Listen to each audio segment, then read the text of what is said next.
আমরা সবাই জানি যে 2015 সালে বিগত ফ্যাসিবাদী সরকারের সময় স্থানীয় সরকার নির্বাচনে দলীয় প্রতীকে অংশগ্রহণের সিদ্ধান্ত হয় এবং সে অনুযায়ী আইন সংশোধন করা হয়। এবার আমাদের সংস্কার কমিশনগুলোর পক্ষ থেকে বিশেষ করে নির্বাচন ব্যবস্থা সংস্কার কমিশন এবং স্থানীয় সরকার সংস্কার কমিশন দলীয় প্রতীক বাদ দেওয়ার সুপারিশ করেছিল। এছাড়াও আপনারা জানেন দীর্ঘদিন ধরে নির্বাচন বিশেষজ্ঞ বিভিন্ন দল দলীয় প্রতীক বাতিলের দাবি জানিয়ে আসছে।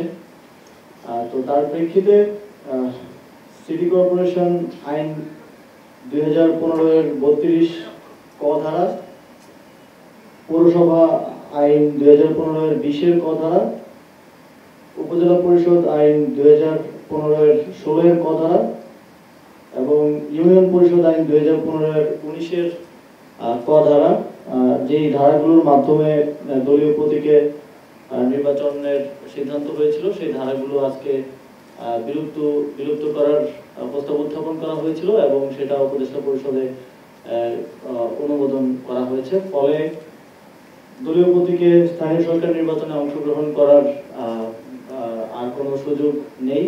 এখন থেকে ইন্ডিভিজুয়াল প্রতীকে স্থানীয় সরকার নির্বাচনগুলো হবে এবং প্রত্যেকটি ক্ষেত্রেই হবে, সেটা সিটি কর্পোরেশন, পৌরসভা, উপজেলা পরিষদ এবং ইউনিয়ন পরিষদ। এবং আপনারা জানেন যে জেলা পরিষদ সরাসরি প্রত্যক্ষ ভোটে যেহেতু নির্বাচিত হয় না, সেখানে প্রতীকের বিষয়টি নেই।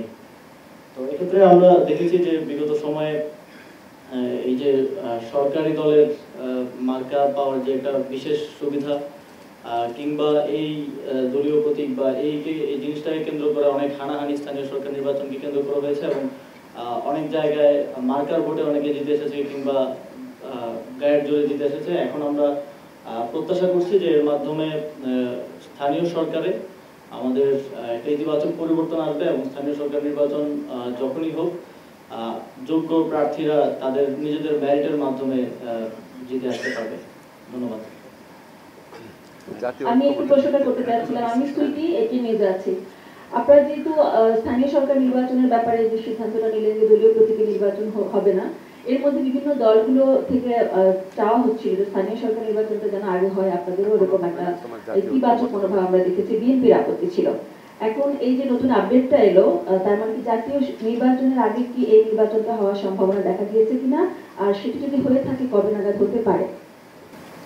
আপনারা জানেন চলমান সংস্কার বৃহৎ যে সংস্কার কর্মসূচি তার অংশ হিসেবেই এই সংস্কারটা হয়েছে এবং আমরা স্থানীয় সরকার বিভাগের প্রতি স্থানীয় সরকার মন্ত্রণালয়ের প্রতি কমিশনের যে বাকি প্রস্তাবগুলো আছে সেগুলো নিয়েও কাজ করছি। সে বিষয়েও আপনারা আপডেট পাবেন, আমরা সেগুলো সংস্কার বিষয়ে কাজ করছি। আর নির্বাচনের বিষয়টা আপনারা জানেন এটা জাতীয় ঐক্যমত্যের বিষয়, রাজনৈতিক দলগুলোর ঐক্যমত্য এবং হলে এই বিষয়ে স্থানীয় সরকার নির্বাচন জাতীয় নির্বাচনের আগে হতে পারে। এই বিষয়টা সম্পূর্ণই রাজনৈতিক দলগুলো সহ সরকারের একটা ঐক্যমত্যে আসার বিষয়।